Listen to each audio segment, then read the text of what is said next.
Hello बच्चों, कैसे हो आप सब। उम्मीद है आप सब अच्छे होंगे और अपनी पढ़ाई भी बेहतरीन तरीके से कर रहे होंगे। तो बच्चों, आज की क्लास में हम स्टार्ट कर रहे हैं मॉडर्न इंडिया आधुनिक भारत। हम स्टार्ट कर रहे हैं आधुनिक भारत मॉडर्न इंडिया। आपका ये टोटल टाइम पीरियड रहता है 1707 ईस्वी से लेकर 1947 तक। तो भारत की आज़ादी तक जो है ये 1707 जब औरंगजेब की मृत्यु होती है, तो औरंगजेब की मृत्यु से लेकर भारत की आज़ादी जो है 1947 ईस्वी में होती है, तब तक माना जाता है आपका मॉडर्न इंडिया आधुनिक भारत। ठीक है, तो बच्चों मॉडर्न इंडिया आधुनिक भारत हम स्टार्ट कर रहे हैं और आधुनिक भारत है इसकी शुरुआत हम दो जगहों से मान सकते हैं। एक तो जब 1707 ईस्वी में जो है औरंगजेब की मृत्यु होती है, तो भारत में मुगलों के पतन से जो है हम मान सकते हैं मॉडर्न इंडिया जो आधुनिक भारत की शुरुआत। और दूसरा जब भारत में बहुत सारे यूरोपियंस जो है आते हैं। ठीक है, तो भारत में यूरोपियंस के आगमन से भी हम मान सकते हैं और भारत में मुगलों के पतन से हम मान सकते हैं मॉडर्न इंडिया का जो है शुरुआत। ठीक है, तो 1707 ईस्वी में औरंगजेब की मृत्यु होती है। तो 1707 ईस्वी से लेकर 1885 ईस्वी तक बच्चों ये भारतीय राष्ट्रीय कांग्रेस की जो है स्थापना तक एक जो है हम इसको ऐसे डिवाइड करेंगे। और 1885 से लेकर 1947 ईस्वी तक भारतीय राष्ट्रीय जो आंदोलन होता है हमारा इंडियन नेशनल जो मूवमेंट, ठीक है, तब तक ये हम पढ़ेंगे मॉडर्न इंडिया आधुनिक भारत। ठीक है बच्चों, तो 1707 ईस्वी से लेकर 1885 ईस्वी के दौरान अगर हम देखते हैं तो बच्चों इस दौरान क्या होता है, मुगलों का पतन होता है। 1707 ईस्वी में औरंगजेब की मृत्यु के बाद में ताश के पत्तों की तरह ढह जाता है फिर आपका मुगल साम्राज्य, और मुगलों का जो है पतन होता है बच्चों इस टाइम पीरियड के दौरान 1707 से लेकर 1885 ईस्वी के दौरान। और इसी जो है दौरान कुछ यूरोपियंस जो है वो भारत में आते हैं। तो यूरोपियों का भारत में आगमन होता है। भारत में कुछ नवीन राज्यों का उदय भी होता है, बंगाल, बिहार, उड़ीसा, इस प्रकार से बच्चों भारत में अवध, ये हैदराबाद, इन जो है नवीन राज्यों का उदय होता है। और भारत में ब्रिटिश साम्राज्य का आर्थिक प्रभाव जो है इस दौरान जो है क्या पड़ता है वो देखेंगे। और देश में सामाजिक धार्मिक आंदोलन के बारे में हम इसमें डिस्कस करेंगे। और ब्रिटिश साम्राज्य के अधीन जो है विकास जो है किस प्रकार से इंडिया में जो है ब्रिटिश साम्राज्य के अधीन विकास होता है, ये सारी चीज़ें हम डिस्कस करेंगे। तो डाउनफॉल ऑफ जो है मुगल एम्पायर, मुगलों का जो पतन है बच्चों 1707 ईस्वी से लेकर 1857 ईस्वी जो क्रांति होती है, तो तब तक जो है मुगलों का पतन हो चुका होता है। और अंतिम जो है मुगल बादशाह आपके बहादुर शाह जो है जफर द्वितीय, जिसको हम कहते हैं बहादुर शाह द्वितीय जफर होते हैं। ठीक है, तो बच्चों मुगलों का जो है अंतिम बादशाह, वैसे हम औरंगजेब को जैसे ये मानते हैं वैसे तो बहादुर शाह जो है जफर द्वितीय होते हैं। और मुगलों का अंतिम बादशाह जैसे हमने 1707 ईस्वी तक जो है पढ़ा था औरंगजेब, तो 1658 से लेकर 1707 ईस्वी तक ये रहते हैं। और इसके शासनकाल में जो है टोटल बच्चों कितने जो प्रांत हुआ करते थे, 21 राज्य। सबसे ज़्यादा जो है विकास जो है मुगलों का हुआ था औरंगजेब के टाइम, और इसके टाइम में सबसे ज़्यादा प्रांत या जो सूबे हुआ करते थे 21 राज्य जो है इसने अपने अधिकार में ले रखे थे। एक सूबा जो या प्रांत है इसका काबुल अफगानिस्तान में था। 14 सूबे जो है औरंगजेब के उत्तर भारत में हुआ करते थे, और कुल मिलाकर जो है 6 सूबे हैं वो दक्षिण भारत में इसने हासिल किए थे। तो इस प्रकार से औरंगजेब है के पास सबसे ज़्यादा मुगलों में जो है सबसे ज़्यादा इसने विस्तार किया। 21 जो है सूबे प्रांत हुआ करते थे इसके पास। ठीक है, तो और औरंगजेब है इसके 5 पुत्र हुआ करते थे। इनमें जो है पांचों के नाम है मोहम्मद सुल्तान, मोहम्मद अकबर, मोहम्मद मुअज्जम, मोहम्मद आजम और मोहम्मद कामबख्श। ये 5 पुत्र थे औरंगजेब के, जिनमें जो है बच्चों मोहम्मद सुल्तान और मोहम्मद अकबर हैं, इनकी मृत्यु हो जाती है। औरंगजेब के जो है जब औरंगजेब है मुगल बादशाह रहते हैं, फिर औरंगजेब की मृत्यु के बाद में फिर इसके 3 जो बेटे रहते हैं, मोहम्मद मुअज्जम, मोहम्मद आजम और मोहम्मद कामबख्श। ठीक है, तो औरंगजेब के जीवित रहते ही उसके 2 पुत्र हैं, मोहम्मद जो अकबर और मोहम्मद सुल्तान जो है उसकी मृत्यु हो जाती है। और औरंगजेब की जो मृत्यु 1707 ईस्वी में कहाँ पे होती है बच्चों, महाराष्ट्र में होती है। और महाराष्ट्र में भी कहाँ पे, अहमदनगर में होती है। तो कुछ इतिहासकार कहते हैं कि जितना बड़ा मुगल साम्राज्य जो है मतलब 21 सूबे इसके पास थे औरंगजेब के पास। औरंगजेब जितना जो है बड़ा मुगल साम्राज्य छोड़कर गया था और जितना योग्य और कुशल जो है औरंगजेब हुआ करता था, उतने ही अकुशल और अयोग्य उसके पुत्र हुआ करते थे। और ताश के पत्तों की तरह फिर बिखर गया पूरा मुगल साम्राज्य, क्योंकि जैसे ही 1707 ईस्वी में औरंगजेब की मृत्यु होती है, तो एक प्रकार से जो है इसके जो 3 बेटे होते हैं, मुअज्जम, मोहम्मद मुअज्जम, मोहम्मद आजम और मोहम्मद कामबख्श, इन तीनों जो है भाइयों के बीच में जो है एक गृह युद्ध छिड़ जाता है। और इस युद्ध में फिर जीतते हैं उसके जो है सबसे बड़े भाई मोहम्मद मुअज्जम। तो मुअज्जम जो है इसमें जीतते हैं तीनों भाइयों में से मुहम्मद मुअज्जम।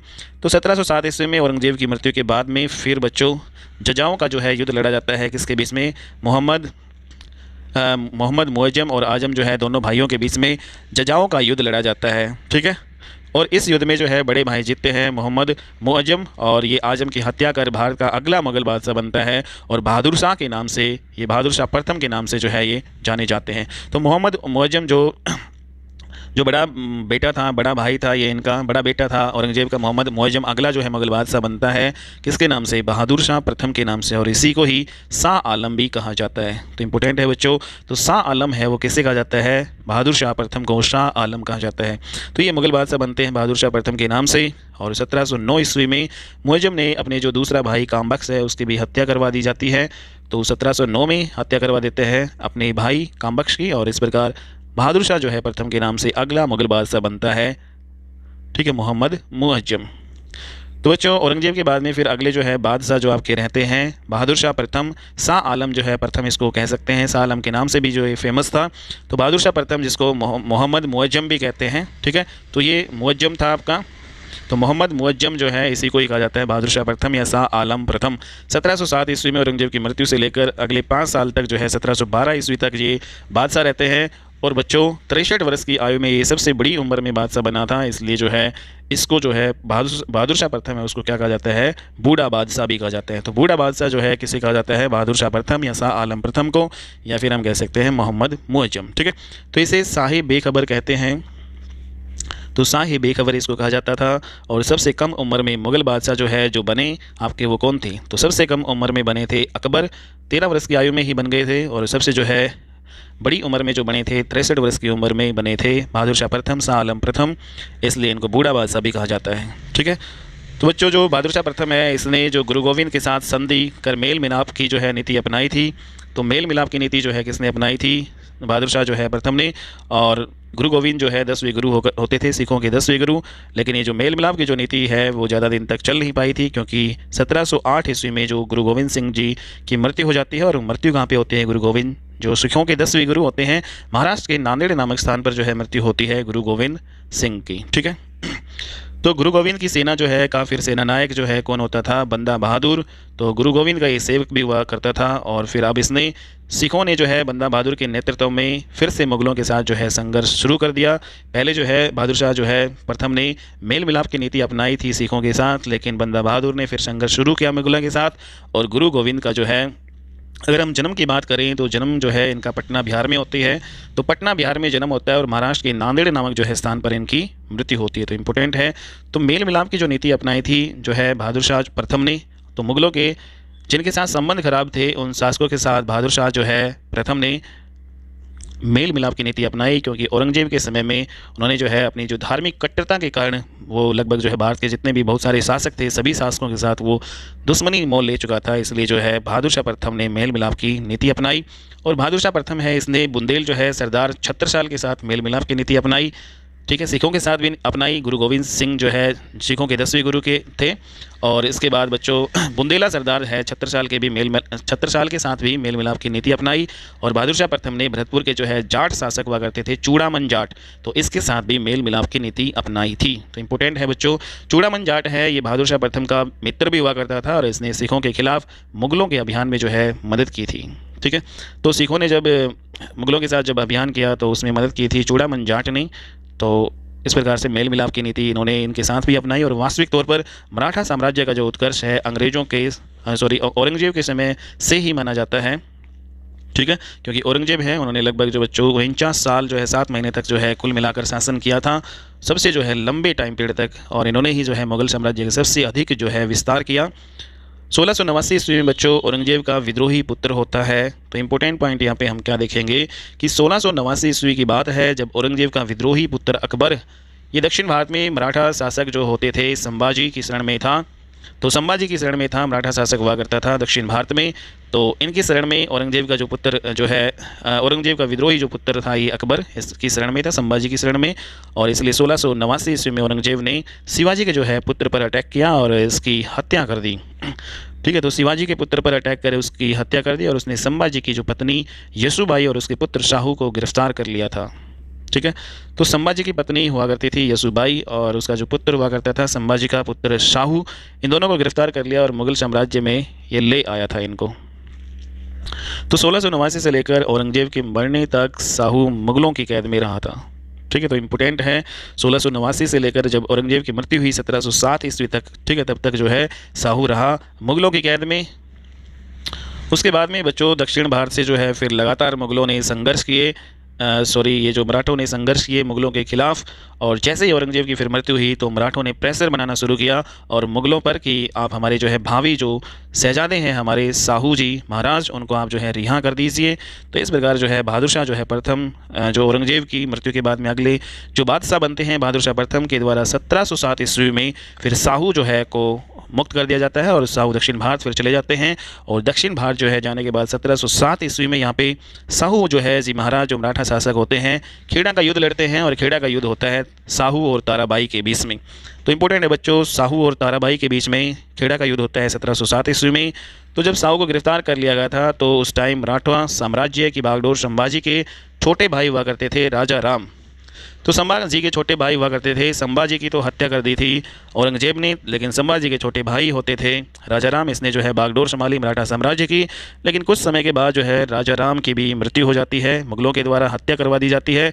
तो मराठा साम्राज्य में राजा राम की पत्नी फिर शासन करती है, और पत्नी जो है शासन करती है कि भाई उसका जो बेटा फिर अगला जो है क्या बने, शासक बने मराठों का। तो इस प्रकार से उस टाइम जो है उसकी जो पत्नी है जिसका नाम था ताराबाई, ठीक है, उसका पुत्र भी 4 से 5 वर्ष का था, तो उसने शासन किया फिर ताराबाई ने। और इस प्रकार बच्चों जब साहू मुगलों से जो है छूटकर वापस जो है दक्षिण भारत आया तो खेड़ा का युद्ध होता है 1707 ईस्वी में ताराबाई के साथ, और ताराबाई और ये किसकी वाइफ थी, राजा राम की वाइफ थी। तो इस प्रकार बच्चों खेड़ा का जो युद्ध है साहू जी ने अपनी चाची लगती थी ये, ठीक है, ताराबाई से इसने लड़ा और इसको जो है हरा दिया। तो 1707 ईस्वी में साहू जो है ताराबाई को हराकर छत्रपति साहू महाराज के नाम से मराठों का अगला जो है शासक बनते हैं, ठीक है। और इस प्रकार बच्चों फिर अगर नेक्स्ट अगर हम बात करें तो ये हम मानते हैं कि एक जो है आपका जो 1707 में औरंगजेब की मृत्यु के बाद में हमारी जो मॉडर्न इंडिया है आधुनिक भारत स्टार्ट होती है। कुछ यूरोपियंस के जो है भारत में आगमन जो है के बाद में भी हम मानते हैं कि भारत में मॉडर्न इंडिया या आधुनिक भारत का जो है शुरुआत हुई थी। तो कौन कौन से यूरोपियंस जो हैं वो भारत में जो है आए थे इस दौरान। तो बच्चों सबसे पहले जो यूरोपियंस जो आए थे भारत में, सबसे पहले पुर्तगालियों का आगमन होता है 1498 ईस्वी में। बच्चों आपके वास्को डी गामा जो पुर्तगाली होते हैं वो आते हैं। तो सबसे पहले जो है भारत में यूरोपियंस आते हैं पुर्तगाली 1498 ईस्वी में बच्चों ये आते हैं। उसके बाद जो यूरोपियंस आते हैं पुर्तगालियों के बाद में फिर आते हैं भारत में डच हैं, इनको कहा जाता है नीदरलैंड या हॉलैंड वाले। तो डच फिर आते हैं पुर्तगालियों के बाद, और डच आते हैं बच्चों 1596 ईस्वी में। तो 1498 ईस्वी में आते हैं पुर्तगाली, उसके ही अगले 100 साल बाद बच्चों 1598 से केवल 2 साल पहले ही आ जाते हैं 1596 ईस्वी में डच फिर आते हैं, ठीक है, नेक्स्ट 100 ईयर में। और अंग्रेज़ों का फिर आगमन होता है बच्चों, उसके बाद में डचों के बाद में फिर आते हैं अंग्रेज़। तो अंग्रेज़ है भारत में आते हैं 1599 ईस्वी में। तो बच्चों जो पुर्तगाली 1498 में आते हैं तो उसके ही 101 साल बाद आते हैं अंग्रेज़। तो इस प्रकार बच्चों अंग्रेज़ है आते हैं तीसरी पोजीशन पे, ठीक है, 101 साल बाद डच आते हैं। और डचों के बाद ना फिर अंग्रेज़ों के बाद आते हैं डेनिस है, ये डेनमार्क के लोग होते थे, ठीक है।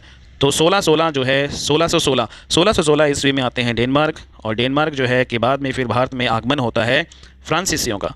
तो फ्रांसीसी आए 1664 ईस्वी में आते हैं, ठीक है। तो 1616 में आते हैं आपके डेनमार्क वाले लोग, और 1664 में आते हैं फ्रांसीसी। तो इस प्रकार बच्चों ये 5 जो यूरोपियंस हमारे भारत में आते हैं, ठीक है।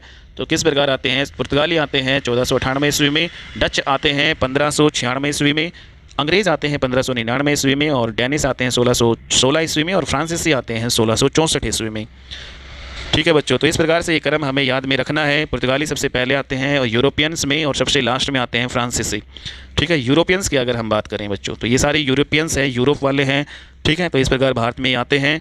लेकिन अगर कंपनी की बात करें तो तो औरंगजेब की मृत्यु से पहले जो है 5 यूरोपियन कंपनी भारत में आ चुकी थी। क्योंकि बच्चों 1707 ईस्वी में औरंगजेब की मृत्यु होती है, तो इसकी मृत्यु से पहले ये टाइम पीरियड है। तो औरंगजेब की मृत्यु से पहले भारत में जो है 5 यूरोपियंस आ चुके थे। लेकिन अगर हम कंपनी की बात करें तो कौन कौन सी जो कंपनी किस ऑर्डर में भारत में आती है। तो सबसे पहले जैसे कि बच्चों हम जानते हैं कि जो पुर्तगाली है सबसे पहले जो है भारत में आते हैं। तो सबसे पहले जो है पुर्तगालियों की जो कंपनी भारत में लगती है, तो उसके बाद में वैसे बच्चों पुर्तगालियों के बाद में डच आते हैं भारत में, लेकिन जो कंपनी है पुर्तगालियों के बाद में सेकंड नंबर पे लगाते हैं अंग्रेज़। तो अंग्रेज़ों की ईस्ट इंडिया कंपनी है भारत में स्थापित होती है सेकंड नंबर पे। थर्ड नंबर पे जो आपकी फिर डच हैं, ये जो भारत में कंपनी स्थापित करते हैं। फोर्थ पोजीशन पे फिर वही ऑर्डर है आपका डेनिस जो है अपनी कंपनी यहाँ पे स्थापित करते हैं और 5वें नंबर पर जो है फ्रांसीसियों ने भारत में अपनी कंपनी स्थापित की। तो इस प्रकार से बच्चों ये सारे यूरोपियंस हैं, इनका आगमन हमारे भारत में हुआ। 1711 ईस्वी में डच जो है का एक शिष्टमंडल हुआ करता था। तो डचों का जो है शिष्टमंडल जो आया था बहादुर शाह प्रथम के दरबार में, और इस दरबार में जो है जेसुआ केटेलार, तो जेसुआ केटेलार नाम का जो है व्यक्ति इस डच शिष्टमंडल का नेतृत्व जो है इन्होंने किया। तो डचों का जो है शिष्टमंडल था उसका नेतृत्व किया था जेसुआ केटेलार ने। और बच्चों इसी जो है शिष्टमंडल में एक जो है पुर्तगाली महिला भी जो है होती थी जिसका नाम था जुलियाना। तो जुलियाना है के द्वारा जो है ये संभव हो पाया था और मुगलों द्वारा इस डच जो है शिष्टमंडल का भव्य स्वागत किया गया था।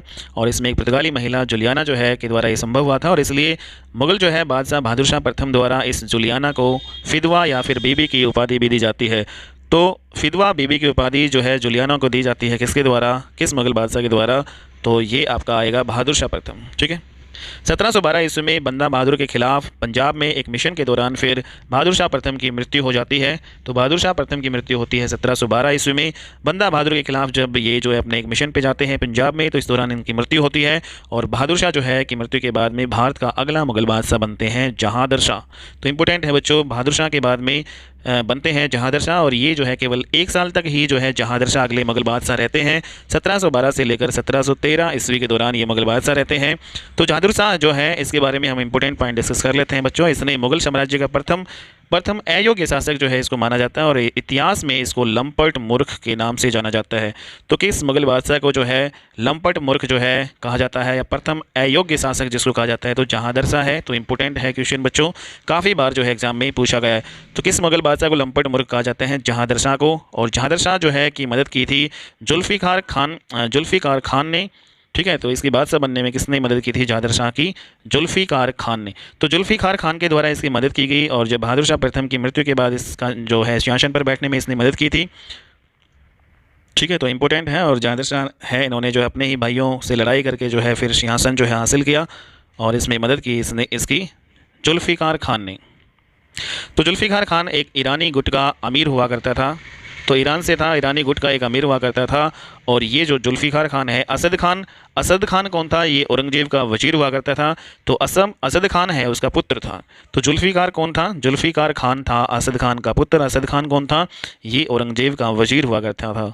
इसलिए जहांदर शाह ने जुल्फ़िकार की जो है सहायता से ये बादशाह बनते हैं, और जो है फिर जहांदर शाह जो है इन्हें अपना वजीर बना लेते हैं जुल्फ़िकार खान को। तो इस प्रकार से बच्चों जहांदर शाह ने अपना जो है वकील जो है असद खान को नियुक्त किया, और अगला जो है बादशाह बनते हैं जहांदर शाह। और सारी की सारी जो है शक्तियाँ किसके पास होती हैं, जुल्फ़िकार खान। ठीक है। तो नाम का जो है मुगल बादशाह रहते हैं ये जहांदर शाह, और सारी की जो सारी पावर्स जो है इसी जुल्फ़िकार खान के पास रहती है। तो जहांदर खान है इन्होंने भी जो है बहादुर शाह जो है बहादुर शाह प्रथम की तरह मेल जो है मिलाप की नीति इसने अपनाई थी। और इसने किन किन किन किन शासकों के साथ मेल मिलाप की जो नीति अपनाई, इन्होंने जो है जयसिंह के साथ अपनाई। जयसिंह जो है ये आमेर जो है के शासक हुआ करते थे राजस्थान में, आमेर का जो किला, तो आमेर के शासक हुआ करते थे जयसिंह, और इसे मालवा की जो है सूबेदारी फिर इन्होंने दी। तो जहांदर शाह ने मालवा की सूबेदारी दी जयसिंह को, और मिर्जा राजा और सवाई राजा की उपाधि इन्होंने दी। तो जहांदर शाह ने ही जयसिंह को जो है मिर्जा राजा और सवाई जो है की उपाधि दी। दूसरा जो है इन्होंने जो है मेल मिलाप की नीति अपनाई अजीत सिंह के साथ। अजीत सिंह है ये मारवाड़ का शासक हुआ करता था, और इन्होंने जो है जहांदर शाह ने अजीत सिंह को जो है गुजरात की सूबेदारी सौंपी और इसे महाराजा की उपाधि दी। तो अजीत सिंह है उसको महाराजा की उपाधि दी, और जो जयसिंह है उसको सवाई सिंह की उपाधि दी। तो इस प्रकार से जहांदर शाह जो है मुगल बादशाह, जहांदर शाह का दिल आया एक स्त्री पर जो प्रेमिका थी उसकी, और जिसका नाम था लाल कुंवर। ठीक है। तो लाल कुंवर नाम की जो है एक स्त्री होती थी, और एक ये वैश्या होती थी दिल्ली की। तो इसके ऊपर जो है दिल आता है जहांदर शाह का, और इसने जो है लाल कुंवर वैश्या से जो है विवाह फिर किया, और सारे के सारे रिलेटिव्स को जो है इन्होंने जो है मुगल दरबार में अपॉइंट किया। और जब जहांदर शाह ने ये काम किया तो मुगलों के ही दरबार में 2 मंत्री जो है रहा करते थे, जो सैयद बंधुओं के नाम से जानते थे। ठीक है। और इनमें सैयद बंधुओं में जो बड़ा जो है था अब्दुल्ला खान, और जो छोटा हुआ करता था हुसैन अली खान। तो सैयद बंधुओं हैं उनकी मदद से जो है फ़र्रुखशियर ने फिर जहांदर शाह की हत्या करवाई, और फिर अगले मुगल बादशाह बनते हैं। तो बच्चों जहांदर शाह 1 साल तक रहते हैं, फिर अगले मुगल बादशाह बनते हैं फ़र्रुखशियर। ये फ़र्रुखशियर इन जो सैयद बंधु हैं जो इसके मंत्री भी हुआ करते थे, इनकी मदद से जो है फ़र्रुखशियर बनता है अगले मुगल बादशाह बनते हैं सैयद बंधुओं की मदद से। तो फ़रुखशियर जो है 1713 से लेकर 1719 बच्चों कुल मिला के आपके 6 साल तक ये 5 या 6 साल तक ये रहते हैं। और फ़रुखशियर है, इसको इतिहास में गणितकार के नाम से भी जाना जाता है। तो इम्पोर्टेंट पॉइंट है, फ़रुखशियर है मुगल बादशाह फिर बनते हैं सैयद बंधुओं की मदद से। और इस प्रकार जो है बच्चों फ़रुखशियर हैं, इन्होंने फिर खुश होकर अब्दुल्ला खान को अपना वज़ीर बना दिया और जो उसका जो छोटा भाई था हुसैन अली खान, उसको जो है मीर बख्श बनाया। मीर बख्श होता है मुग़ल साम्राज्य में सेनापति को कहते हैं। तो इस प्रकार वज़ीर जो है बड़े भाई जो है को बनाया अब्दुल्ला खान को, और जो अपना सेनापति इन्होंने नियुक्त किया हुसैन अली खान को। तो इस प्रकार बच्चों फ़रुखशियर जो है नाम का ही बादशाह हुआ करता था, लेकिन जो सारी पावर जो है, सारा जो कंट्रोल था इन सैयद बंधुओं के जो है पास ही था। तो वास्तविक तौर पर सारी शक्तियाँ सैयद बंधुओं के पास जो है आ गई। और इस प्रकार अगले 4 जो है मुग़ल बादशाह जो हुए, एक तो आपका ये फ़रुखशियर, दूसरा रफ़ी-उल-जाद, और तीसरा जो है रफ़ी-उद-दौला, और चौथा मोहम्मद शाह। ये चारों के चारे जो हैं सैयद बंधुओं की मदद से ही भारत के अगले मुग़ल बादशाह बनते हैं। इसलिए जो सैयद बंधुओं हैं उनको शासक निर्माता या किंग मेकर भी कहा जाता है। तो भारत के इतिहास में, भारतीय इतिहास में जो है इन सैयद बंधुओं को शासक निर्माता या किंग मेकर कहा जाता है। तो वेरी वेरी इंपॉर्टेंट, क्योंकि सैयद बंधुओं की मदद से भारत के जो है 4 मुग़ल बादशाह बनते हैं, फ़रुखशियर, रफ़ी-उल-जाद, और इसी के ही भाई रहते हैं रफ़ी-उद-दौला, मोहम्मद शाह। ठीक है, तो ये चारों बनते हैं अगले जो है मुग़ल बादशाह सैयद बंधुओं की मदद से। तो इस प्रकार बच्चों फ़रुखशियर की अगर हम बात करें तो फ़रुखशियर बनते हैं 1713 से लेकर 1719 ईस्वी तक, कुल मिलाकर 5 या 6 साल तक ये शासन करते हैं सैयद बंधुओं की मदद से। और सैयद बंधु इसमें जो बड़ा है अब्दुल्ला खान, छोटा जो है हुसैन अली खान होता है, इनकी मदद से ये बनते हैं। और 1716 ईस्वी में फ़रुखशियर द्वारा बंदा बहादुर की हत्या करवा दी जाती है। तो बच्चों सिखों के जो है सेना नायक जो है ये आपके गुरु गोविंद सिंह के जो है शिष्य भी हुआ करते थे, बंदा बहादुर, इनकी जो है हत्या करवा दी जाती है फ़रुखशियर के द्वारा। कब करवा दी जाती है? 1716 ईस्वी में। और 1717 ईस्वी में अंग्रेज़ों को एक स्वर्णिम फरमान जो है ये दे देते हैं, जिसको गोल्डन ऑर्डिनेंस भी कहा जाता है। तो 1707 में अंग्रेज़ों को जो है स्वर्णिम फरमान जो है ये देते हैं। और इस स्वर्णिम फरमान में क्या होता है कि एक बार जो है 1707 में बच्चों क्या होता है, फ़रुखशियर है, इसके पैर में एक फोड़ा हो जाता है और इसको कोई भी ठीक नहीं कर पाता है। तो एक बार अंग्रेजी एक जो है सर्जन होते हैं जिनका नाम होता है doctor William Hamilton. Doctor William Hamilton ने इसे ठीक कर दिया। तो खुश होकर अंग्रेज़ों को बंगाल में कर मुक्त जो है व्यापार करने की इसने परमिशन दे दी। ठीक है, तो फ़रुखशियर ने जो है अंग्रेज़ों को परमिशन दे दी कि भाई यहाँ बंगाल में टैक्स फ्री जो है आप ट्रेड कर सकते हो, व्यापार कर सकते हो। और इस प्रकार अंग्रेज़ों को ये जो है सारा अधिकार मिल जाता है। और इसे ही क्या कहा जाता है, स्वर्णिम फरमान जो है, जिसको इसी स्वर्णिम फरमान को क्या कहा जाता है अंग्रेज़ों का, मैग्ना कार्टा कहा जाता है। ठीक है, तो इस स्वर्णिम फरमान जो है, जो अधिकार उनको मिला था अंग्रेज़ों को, ठीक है, फ्री टैक्स जो है ट्रेड कर सकते थे वो, तो इसी को कहा जाता है अंग्रेज़ों का मैग्ना कार्टा। तो मैग्ना कार्टा क्या होता है बच्चों? उन अधिकारों को कहते हैं जो 1215 ईस्वी में ब्रिटेन के महाराज हुआ करते थे, किंग जॉन। ठीक है, तो अंग्रेज़ों के महाराज या ब्रिटेन के महाराज हुआ करते थे किंग जॉन, इन्होंने 1215 ईस्वी में अपने नागरिकों के लिए कुछ लेख लिखवाए। और इन्हीं जो है लिखवाए जो है लिखित मौलिक अधिकारों को क्या कहा जाता है, मैग्ना कार्टा कहा जाता है। ठीक है, तो इम्पोर्टेंट है। और भारत के संविधान का जो है अगर हम बात करें तो भारत के संविधान का भाग नंबर 3 है, उसको क्या कहा जाता है, मैग्ना कार्टा कहा जाता है। Important question. तो भारत के जो है किस जो है भाग, संविधान के किस भाग को मैग्ना कार्टा कहा जाता है? भाग नंबर 3, क्योंकि इसमें हमारे मौलिक अधिकार हैं और इस जो कि आर्टिकल नंबर 12 से लेकर 35 तक है। ठीक है, तो भारत का मैग्ना कार्टा कहा जाता है भाग नंबर 3 को। तो इस प्रकार फ़रुखशियर हैं ने अंग्रेज़ों को बंगाल में कर मुक्त व्यापार करने की परमिशन दे दी। और वो अंग्रेज़ों के लिए एक जो है टर्निंग पॉइंट साबित हुआ। अंग्रेज़ों ने अपनी पहली जो है स्थायी फैक्ट्री फिर स्थापित की सूरत में। और जो है बच्चों उन्होंने अब सबसे पहले ही अधिकार किया बंगाल पे। तो इस प्रकार सबसे पहले बंगाल पर अधिकार किया अंग्रेज़ों ने। सबसे पहली फैक्ट्री सूरत में लगाई, जो कि परमानेंट फैक्ट्री उन्होंने स्थापित की। ठीक है, तो इम्पोर्टेंट है। और धीरे धीरे इस प्रकार बच्चों फ़रुखशियर सैयद बंधुओं के हाथों की कठपुतली बनकर रह गया, क्योंकि सारी जो पावर है सैयद बंधुओं के पास थी। इसलिए फ़रुखशियर जो है फिर कॉन्शियस हुआ, मतलब फिर इसको मतलब ये चेतना में आया और सैयद बंधुओं के खिलाफ जो है ये साजिश करने लगा और उनको मरवाने के लिए। ठीक है, और दूसरी तरफ जो है सैयद बंधु भी योजना बना रहे थे कि अब जो है फ़रुखशियर है हमारे कंट्रोल से बाहर हो गया है और हमें जल्दी से जल्दी जो है कुछ ना कुछ करना पड़ेगा और इसकी हत्या करवानी पड़ेगी। और इस प्रकार जो है ऐसे व्यक्ति को मुग़ल बादशाह बनाना पड़ेगा हमें, जो हमारे अधीन काम करे। तो इस प्रकार बच्चों भारत के मुग़ल बादशाह की हत्या करवाना इतना आसान काम नहीं था। इसलिए जो है जो सैयद बंधु है इन्होंने योजना बनाई कि मुग़लों के ही सबसे जो है बड़े जो दुश्मन हैं, जो कौन थे, मराठा, तो मराठा जो है उनसे मदद ली जाए। तो फिर क्या होता है बच्चों कि उस समय मराठा जो है का शासक हुआ करता था छत्रपति साहूजी महाराज। बट साहू जो है मराठा शासन में खुद वास्तविक तौर पर शासन नहीं किया करता था। जब 1707 ईस्वी में खेड़ा का युद्ध हुआ, साहू अगला जो है मराठा शासक बना। इसने 1707 से लेकर 1713 ईस्वी तक शासन किया था।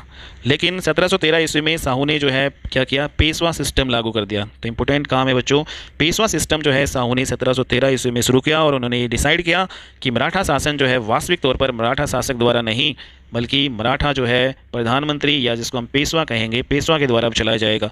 मतलब इसने ये डिसाइड किया 1713 में कि अब जो मराठा जो शासन है वो वास्तविक तौर पर मराठा शासक के द्वारा नहीं किया जाएगा, बल्कि मराठा प्रधानमंत्री, इसको पेशवा जो है कहा गया। तो इसने पेशवा सिस्टम शुरू किया 1713 में, इसी के द्वारा जो है शासन किया जाएगा, पेशवा के द्वारा। तो उस टाइम जो है छत्रपति साहूजी महाराज के जो पेशवा हुआ करते थे, कौन थे? तो सबसे पहले जो बनते हैं पेशवा बालाजी विश्वनाथ भट्ट। ठीक है, तो बालाजी विश्वनाथ होते हैं 1713 से लेकर 1720 जो है तक ये पहले जो पेशवा रहते हैं बालाजी विश्वनाथ। तो सैयद बंधु क्या करते हैं, इन मराठा जो है शासकों से, मतलब जो मराठा पेशवा होते हैं बालाजी विश्वनाथ, इसकी मदद लेते हैं, इसके साथ एक संधि करते हैं। तो सैयद बंधुओं द्वारा बालाजी विश्वनाथ जो है पेशवा को क्या किया गया, आमंत्रित किया गया, आमंत्रण भेजा गया, इन्विटेशन भेजा गया और इनके बीच में फिर एक संधि हुई, दिल्ली की संधि। ठीक है, तो दिल्ली की संधि सैयद बंधु और बालाजी विश्वनाथ के बीच में हुई और इस संधि से समझौता हुआ कि पहले जो है बालाजी विश्वनाथ सैयद बंधुओं की मदद करेगा, ठीक है, और करेगा फरुखशियर की हत्या करवाने में, और फिर जो सैयद बंधु है उसकी फिर मदद करेंगे मराठा सेना को दिल्ली पर चढ़ाई करवाने के लिए और लाल किले पर अटैक जो है करने के लिए। तो इस प्रकार से बच्चों मराठा जो और सैयद बंधुओं के बीच में ये जो है दिल्ली की संधि हुई और फिर 1719 ईस्वी में ही फिर फरुखशियर की हत्या करवा दी जाती है सैयद बंधुओं द्वारा बालाजी विश्वनाथ की मदद से। तो इस प्रकार जो है फरुखशियर की मृत्यु होती है 1719 ईस्वी में। और फिर नेक्स्ट बच्चों फरुखशियर के बाद में इन्हीं जो है सैयद बंधुओं ने भारत का अगला जो है मुग़ल बादशाह बनाते हैं, ये किसको, रफ़ी उद दरजात को। तो 1719 ईस्वी में भारत का फिर फरुखशियर के बाद में अगला जो मुग़ल बादशाह जो है बनते हैं रफ़ी उद दरजात। तो ये बनते हैं और मुग़ल साम्राज्य में सबसे जो है कम कार्यकाल रहता है रफ़ी उद दरजात का, केवल जो है बच्चे 3 महीने तक ही शासन कर पाते हैं। तो इम्पोर्टेंट है क्योंकि इनकी टीबी से मृत्यु हो जाती है, तो केवल 3 महीने तक जो है रफ़ी उद दरजात मुग़ल जो है बादशाह रहते हैं भारत के अगले। ठीक है, तो इम्पोर्टेंट है, फिर इन्हीं के ही भाई को फिर अगला जो है मुग़ल बादशाह बना दिया जाता है। तो रफ़ी उद दरजात की मृत्यु के बाद में सैयद बंधुओं ने जो है इसके जो छोटा भाई होता था रफ़ी उद दौला, इसको जो है शाहजहाँ द्वितीय के नाम से अगला जो है मुग़ल बादशाह बना दिया जाता है। तो रफ़ी उद दरजात के ही छोटे भाई रफ़ी उद दौला, जिसको शाहजहाँ द्वितीय के नाम से बना दिया जाता है अगला मुग़ल बादशाह, किसके द्वारा, सैयद बंधुओं की मदद से। ठीक है, तो इस प्रकार से 3 जो है बादशाह बन चुके हैं आपके सैयद बंधुओं की मदद से। ये किंग मेकर भी कहलाते हैं सैयद बंधु। तो शाहजहाँ द्वितीय जो है बनते हैं मुग़ल साम्राज्य में अगले बादशाह, और ये दूसरे जो है सबसे कम कार्यकाल तक बादशाह रहने वाले जो है बादशाह थे शाहजहाँ द्वितीय। केवल जो है 3 से 5 महीने तक ये शासन जो है करते हैं और फिर इनकी मृत्यु हो जाती है डिसेंट्री, अतिसार नामक रोग से इनकी मृत्यु हो जाती है। तो शाहजहाँ द्वितीय की मृत्यु होती है अतिसार, डिसेंट्री। शाहजहाँ द्वितीय है, इसको क्या कहा जाता है, रफ़ी उद दौला भी कहा जाता है। तो भारत के इतिहास में जो है 3 व्यक्ति ऐसे हैं जिनकी अतिसार या पेचिस जो है जिसको हम कह सकते हैं उनसे मृत्यु हुई है। महात्मा बुद्ध है, उनकी भी अतिसार से मृत्यु हुई है। अकबर है, उनकी भी अतिसार से मृत्यु होती है। पंडित जवाहरलाल नेहरू की भी अतिसार से मृत्यु होती है। और इस प्रकार बच्चों अतिसार से ही मृत्यु होती है शाहजहाँ द्वितीय, रफ़ी उद दौला। ठीक है, उसके बाद में जो है बहादुर शाह प्रथम का जो सबसे छोटा बेटा जहान शाह था, उसी के जो है बेटे रोशन अखार था, और ये जो है भारत का अगला मुग़ल बादशाह बनते हैं मोहम्मद शाह के नाम से। तो बच्चों फिर शाहजहाँ द्वितीय के बाद में अगले मुग़ल जो है बादशाह बनते हैं मोहम्मद शाह। ठीक है, और ये मोहम्मद शाह के बारे में अब हम डिस्कस करेंगे। तो 1719 से लेकर 1748 ईस्वी तक अगले मुग़ल बादशाह रहते हैं मोहम्मद शाह। वास्तविक नेम इसका था रोशन अख्तर, और रोशन अख्तर कौन था, ये जहान शाह का बेटा था। और झांसा कौन था, झांसा जो है बहादुर शाह प्रथम का बेटा था। ठीक है, तो बहादुर शाह प्रथम है, इसी का बेटा हुआ करता था झांसा, और झांसा का जो बेटा हुआ करता था रोशन अख्तर, और रोशन अख्तर ही जो है अगले मुग़ल बादशाह बनते हैं रफ़ी उद दौला के बाद में, शाहजहाँ द्वितीय के बाद में अगले मुग़ल बादशाह बनते हैं मोहम्मद शाह। ठीक है, तो इस प्रकार बच्चों 1748 ईस्वी तक जी रहते हैं मोहम्मद शाह अगले बादशाह। तो मोहम्मद शाह जो है को मुग़ल साम्राज्य का सबसे अयोग्य, सबसे नालायक, सबसे आलसी और सबसे डरपोक बादशाह माना जाता है। ठीक है, तो सबसे अयोग्य, सबसे नालायक, सबसे आलसी, सबसे डरपोक बादशाह जो है मुग़ल बादशाह किन्हीं माना जाता है, मोहम्मद शाह। ठीक है, जिनको बच्चों मोहम्मद शाह रंगीला भी कहते हैं। तो इस प्रकार मोहम्मद शाह जो है ये बादशाह बनते हैं अगले। ये स्त्रियों का बेहद जो है इनको साथ पसंद था, तो स्त्रियों का साथ साथ है इसको बहुत ज़्यादा पसंद हुआ करता था, इसलिए ज़्यादातर ये अपना टाइम है हरम में बिताया करता था। ठीक है, तो हरम क्या होता है बच्चों, जहाँ पे स्त्रियों को रखा जाता था मुग़ल जो है पीरियड में, मुग़ल शासनकाल में, तो हरम कहते थे। और लगभग हरम में जो अपना टाइम बिताया करता था मोहम्मद शाह। तो अपनी इसी स्वभाव के नाम से यह रंगीला जो है बादशाह के नाम से प्रसिद्ध हुए, इसलिए इनको मोहम्मद शाह रंगीला कहते हैं। तो मोहम्मद शाह रंगीला के नाम से ये प्रसिद्ध हुए। तो किस बादशाह को रंगीला बादशाह भी कहा जाता है, तो मोहम्मद शाह को कहा जाता है बच्चों। और इस प्रकार जो है ये इन्होंने एक इम्पोर्टेंट काम क्या किया कि मोहम्मद शाह जो है, क्योंकि सैयद बंधुओं की मदद से ये बादशाह बना था, इसलिए इसने सोचा कि अगर सैयद बंधुओं को उन्होंने नहीं मरवाया तो मुझे इस जो है सैयद बंधुओं के अधीन ही रहकर काम करना पड़ेगा।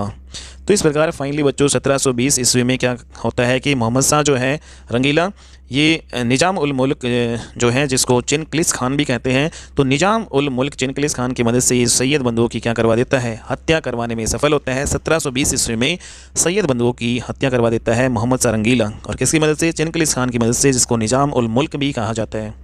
तो निज़ाम उल मुल्क या चिनक्लिस खान ये बच्चों इसकी जो है मदद से हत्या करवा देता है। और इसलिए जो है चिनक्लिस खान जो है कोई खुश होकर क्या दे देता है, दक्कन की सूबेदारी सौंप देता है। तो मोहम्मद शाह रंगीला है, चिनक्लिस खान है, उसको दक्कन का सूबेदार जो है इसको बना देता है। बट सैयद बंधुओं की मृत्यु के बाद सबसे ज़्यादा जो है मराठा पेशवा बालाजी विश्वनाथ को पहुँचा। तो सबसे ज़्यादा जो है सदमा किसको पहुँचा बच्चों, जो मराठा जो है पेशवा होता थे बालाजी विश्वनाथ, इनको जो है सबसे ज़्यादा जो है झटका लगा, क्योंकि इन्होंने जो है संधि जो है किसके साथ की थी, सैयद बंधुओं के साथ की थी। और जो कि जिसकी हत्या करवा दी थी सैयद बंधुओं की, किसने, मोहम्मद शाह रंगीला ने। तो इस प्रकार जो है इसी सदमे में बालाजी विश्वनाथ भी जो है नहीं रहे, वो भी जो है चल बसते हैं। 1720 ईस्वी में बालाजी विश्वनाथ की भी मृत्यु हो जाती है। और जैसे ही बालाजी विश्वनाथ की मृत्यु होती है तो पेशवा पद है उसको अनुवंशिक बना दिया गया था। अनुवंशिक का मतलब होता है कि मतलब जो पेशवा का बेटा ही पेशवा बनेगा। तो बालाजी विश्वनाथ जो है इसका बेटा जो है होते हैं कौन, जिसको बाजीराव प्रथम भी कहा जाता है। तो ये अगले जो है मराठा जो है पेशवा बनते हैं। तो मराठों का जो दूसरा पेशवा जो है बालाजी विश्वनाथ का ही बेटा 19 साल का जो है इसका पुत्र था बाजीराव प्रथम। तो ये जो है अगला पेशवा बनते हैं और लगभग 20 साल तक ये पेशवा रहते हैं, 1720 से लेकर 1740 ईस्वी तक। तो इस प्रकार बच्चों मोहम्मद शाह रंगीला के शासनकाल में बाजीराव प्रथम ने दिल्ली पर आक्रमण कर दिया। तो किसके शासनकाल में दिल्ली पर आक्रमण किया, बाजीराव प्रथम ने मोहम्मद शाह रंगीला के शासन काल में। और इसने मराठा साम्राज्य को सबसे ज़्यादा विस्तृत किया। तो मराठा साम्राज्य को सबसे ज़्यादा विस्तृत किया था किसने, बाजीराव प्रथम ने। और बाजीराव प्रथम ने ये जो है महाराष्ट्र से लेकर बच्चों इन्होंने दक्षिण भारत से लेकर दिल्ली तक जो है ये पहुंच गया था। दिल्ली तक जो है इन्होंने अपने साम्राज्य मराठा साम्राज्य का फैलाव किया था दिल्ली तक, लेकिन ये लाल किले पर अधिकार नहीं कर पाया था। ठीक है, तो सबसे ज़्यादा जो है मराठों का विस्तार किया था इन्होंने बाजीराव पेशवा ने। ठीक है, तो 1739 ईस्वी में ही फिर एक अटैक होता है हमारे भारत पर नादिर शाह का। तो नादिर शाह का आक्रमण होता है 1739 ईस्वी में। ये कौन थे, ईरान की दुरानी वंश से था। ईरान का नेपोलियन भी इनको कहा जाता है। और ये क्यों आया था, लूटपाट के उद्देश्य से ये भारत आया था। ठीक है, तो नादिर शाह जो है का आक्रमण 1739 में किस मुगल बादशाह के शासनकाल में होता है, तो मोहम्मद शाह रंगीला के शासनकाल में इसका जो है आक्रमण होता है बच्चों। और मोहम्मद शाह जो रंगीला के समय में मुगल साम्राज्य की जो शक्ति बेहद कमज़ोर हो गई थी और इसी के शासनकाल में कुछ स्वतंत्र राज्यों का भी गठन हुआ। तो कौन कौन से जो है स्वतंत्र राज्यों का गठन हुआ, मोहम्मद शाह रंगीला जो है बादशाह के दौरान अवध, बंगाल, उड़ीसा, बिहार, जयपुर और हैदराबाद। तो इन कुछ स्वतंत्र राज्यों का जो है उदय हुआ, गठन हुआ, अवध, बंगाल, बिहार, उड़ीसा, जयपुर और हैदराबाद। ठीक है बच्चों, तो इंपॉर्टेंट है। और इसमें अगर हम बात करें अवध की, तो अवध है उसको स्वतंत्र घोषित किसने किया था, सआदत खान ने किया था।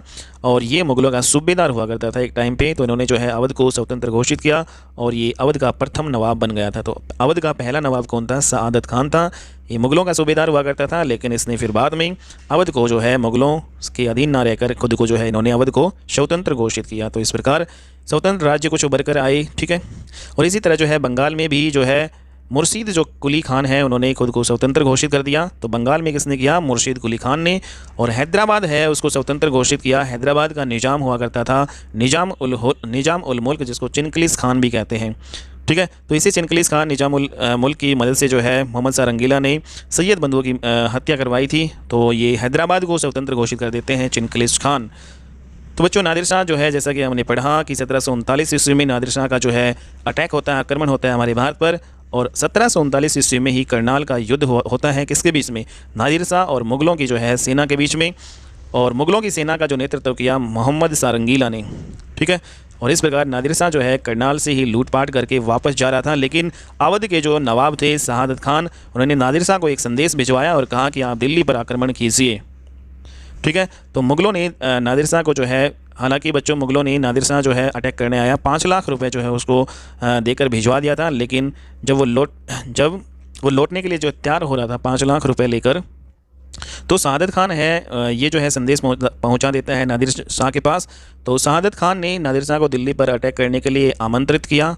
तो नादिर शाह जो है अपने सैनिकों को लेकर दिल्ली में घुस आया और लगभग 40 से 50 दिन तक दिल्ली में काफ़ी जो है कत्ले आम मचाया नादिर शाह ने, और जमकर है मुग़लों को लूटा इन्होंने। और इतिहासकार ऐसा मानते हैं कि लगभग जो है नादिर शाह 70 करोड़ रुपए की आमदनी जो है मुग़लों से लूट कर लेके गया था। और इस प्रकार नादिर शाह जो है मुग़लों की आन बान जो शान जो होती थी, तख्ते ताउस है जिसको पीकॉक थ्रोन भी कहते हैं, उसको भी लूट कर लेके चला गया था, ठीक है। और जैसा कि बच्चों हमने जो पढ़ा था कि जो तख्ते ताउस जिसमें कोहिनूर हीरा भी लगा था, तो जो मनहूस होता था पुरुषों के लिए, तो 1747 ईस्वी में 39 में अटैक करता है, 47 में जो है नादिर शाह की मृत्यु हो जाती है। कोहिनूर हीरा पुरुषों के लिए क्या होता था, मनहूस होता था। और इस प्रकार बच्चों फिर नादिर शाह जो है की मृत्यु के बाद में इसी का जो सेनापति दुरानी वंश का अगला जो है शासक बनता है। तो दुरानी वंश से था नादिर शाह, तो दुरानी वंश का फिर अगला जो है शासक बनता है इसी का सेनापति, ठीक है, जिसे हम क्या कहते हैं, अहमद शाह अब्दाली। तो अहमद शाह अब्दाली के नाम से जो है अगले शासक बनते हैं फिर, ठीक है, दुरानी वंश के अगले शासक। तो मोहम्मद शाह जो है रंगीला के ही शासनकाल में ये जो है हुआ था। और मोहम्मद शाह रंगीला के शासनकाल में भारत में सबसे पहला जो आक्रमण हुआ अहमद शाह अब्दाली का। तो अहमद शाह अब्दाली भी ही भारत पे अटैक करते हैं बच्चों। 1748 ईस्वी में मोहम्मद शाह रंगीला की मृत्यु होती है और भारत का अगला मुगल बादशाह फिर बनते हैं अहमद शाह, ठीक है। तो 1748 में इनकी मृत्यु होने के बाद में अगले जो है बादशाह बनते हैं मोहम्मद शाह के बाद में अहमद शाह। 1748 से 1754 ईस्वी तक कुल मिलाकर 6 साल तक शासन करते हैं अहमद शाह। और अहमद शाह के शासनकाल में क्या होता है इंपॉर्टेंट, इसके शासनकाल में भारत पर जो है कई आक्रमण हुए और इसके मरने के बाद भारत का जो अगला मुगल बादशाह बना आलमगीर द्वितीय। आलमगीर द्वितीय 1754 से लेकर 1759 ईस्वी तक भारत के अगले बादशाह रहते हैं, मुगल बादशाह 1754 से लेकर 1759 ईस्वी तक, ठीक है। और आलमगीर जो है द्वितीय ये बनते हैं। आलमगीर प्रथम किससे कहा जाता था बच्चों, आलमगीर प्रथम के नाम से जाने जाते थे औरंगजेब, आलमगीर जो है द्वितीय के नाम से जाने जाते हैं अहमद शाह। तो इम्पोर्टेंट है।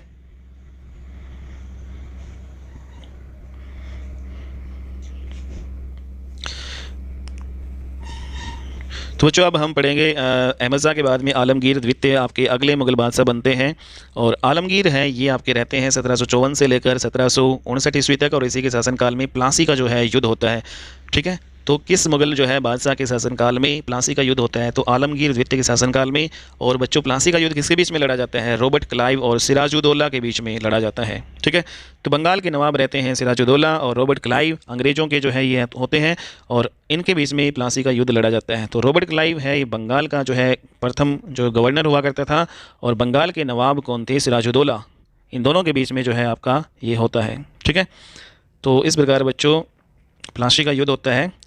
तो 1759 ईस्वी में आलमगीर द्वितीय की मृत्यु हुई और फिर भारत का अगला मुगल बादशाह बनता है शाह आलम द्वितीय।